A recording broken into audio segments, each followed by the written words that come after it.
ওপৰত হ'ব। এতিয়া মই আহিছোঁ এটা নতুন চৰকাৰী আঁচনিৰ বিষয়ে।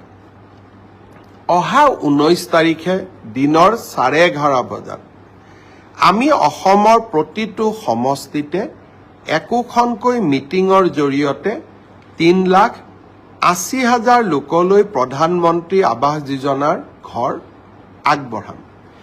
বহুতে মোক কেতিয়াবা প্ৰশ্ন কৰে যে পকা ঘৰ থকা লোকেও প্ৰধানমন্ত্ৰী আৱাস যোজনাৰ ঘৰ পাইছে।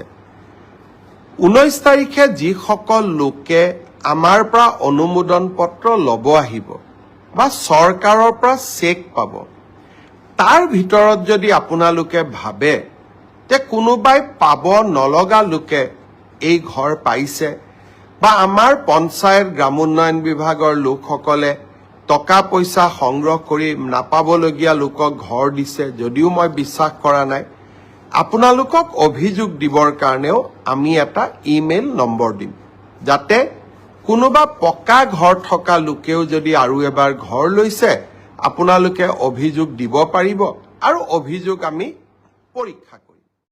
সম্পূৰ্ণ ভিডিঅ'টো চোৱাৰ বাবে ধন্যবাদ। OLS আছাম ইউটিউব চেনেলটো ছাবস্ক্ৰাইব কৰি ৰাখিব নতুন আপডেট পাবৰ কাৰণে।